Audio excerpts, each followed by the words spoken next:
Fraction എന്ന് പറയുന്ന ഒരു കോൺസെപ്റ്റ് തന്നെ കുട്ടികൾക്ക് മനസ്സിലാവാറില്ല. ഈ ഫ്രാക്ഷൻ എന്ന് പറഞ്ഞ കോൺസെപ്റ്റിനെ മനസ്സിലാക്കാൻ നമ്മളുടെ അടുത്ത് ഒരുപാട് ആവറേജ് ആൻഡ് ബിലോ ആവറേജ് കുട്ടികൾ വരാറുണ്ട്. കൂടുതൽ കുട്ടികളുടെയും ബുദ്ധിമുട്ട് മാത്സിലാവാറാണ് സാധ്യത. ചില കുട്ടികൾക്ക് ലാംഗ്വേജ് പ്രോബ്ലവും കാണാറുണ്ട്. മാത്സിൽ ബുദ്ധിമുട്ട് വരുന്ന കുട്ടികളുണ്ടല്ലോ, അവരുടെ യഥാർത്ഥ പ്രശ്നം എല്ലാ കാര്യങ്ങളെക്കുറിച്ചും നമ്മളിപ്പോൾ ഇങ്ങനെ ഓരോ നമ്പർ പറയുകയാണെങ്കിലും കാര്യങ്ങളെ വിശദീകരിക്കുകയാണെങ്കിലും ഒക്കെ നമ്മൾ ഈ വായുവിൽ പറയുന്ന പോലെയാണ് പറയുന്നത്.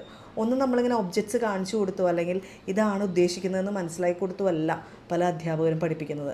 അതുകൊണ്ടാണ് അവർക്ക് പലപ്പോഴും ഒരു പിക്ചറൈസേഷൻ അവരുടെ മനസ്സിൽ വരാത്തതും അതിനെക്കുറിച്ച് ആലോചിക്കാനും അതിന് സൊല്യൂഷൻ കണ്ടെത്താനൊക്കെ പലപ്പോഴും സാധിക്കാത്തത്. സോ കാര്യങ്ങളെക്കുറിച്ച് വ്യക്തമായിട്ട് ഒരു ഐഡിയ ക്രിയേറ്റ് ചെയ്യാനായിട്ട് ഞങ്ങൾ ബേസിക് ഡെവലപ്മെൻറ്റ്സിന് ഞങ്ങൾ ഉപയോഗിക്കുന്ന ചില ഉപകരണങ്ങളുണ്ട്. അതിലൂടെയാണ് യുണീക്കിലി ടീച്ചേഴ്സ് കുട്ടികൾക്കുള്ള ബേസിക് ഡെവലപ്മെൻറ്റ്സ്, അതായത് ബേസിക് മാത്സ് ഡെവലപ്മെൻറ്റ്സ് ഒക്കെ നടത്തുന്നത്. അതിനുപയോഗിക്കുന്ന ചില എക്യുപ്മെൻറ്റ്സ് ഞാനൊന്ന് കാണിച്ചു തരാം. ഇപ്പോൾ ഈ കാണുന്നത് ഞങ്ങളുടെ ഒരു ബോക്സാണ്. അതായത് നമ്മളിപ്പോൾ 5ാം ക്ലാസ് മുതൽ കുട്ടികൾ പഠിക്കുന്ന അല്ലെങ്കിൽ ചെറിയ ക്ലാസ് മുതൽ ഷേപ്സ് എല്ലാം പഠിക്കുന്നുണ്ട്.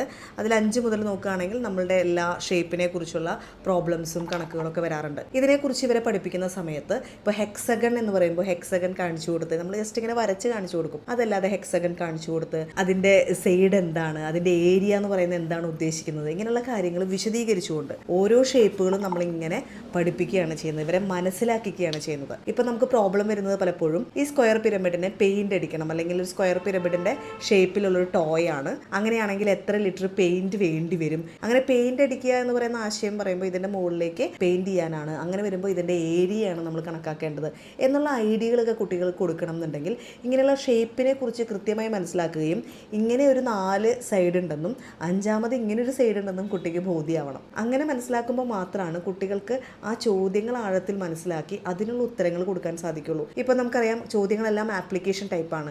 ഈ ചോദ്യങ്ങളെല്ലാം കുട്ടികൾ എങ്ങനെ ആൻസർ ചെയ്യും, എങ്ങനെയാണ് അതിനുള്ള കപ്പാസിറ്റി കുട്ടികളിലേക്ക് വരേണ്ടത്. ഇപ്പോൾ വളരെ ആവറേജ് ആൻഡ് ബിലോ ആവറേജ് ആയിട്ടുള്ള കുട്ടിയാണ് മാത്സിൽ, അവനെ ഡെവലപ്പ് ചെയ്യേണ്ടത് മാത്സിലെ ഓരോ പാഠങ്ങളും അവർക്ക് ഉതകുന്ന രീതിയിൽ അല്ലെങ്കിൽ അവർക്ക് മനസ്സിലാകുന്ന രീതിയിൽ ഒബ്ജക്ട്സ് ഒക്കെ വെച്ചുകൊണ്ട് നമ്മൾ അവരെ പഠിപ്പിക്കുകയാണെങ്കിൽ അവരുടെ പാഠഭാഗങ്ങളുടെ ഒബ്ജക്ട്സ് യൂസ് ചെയ്യണം.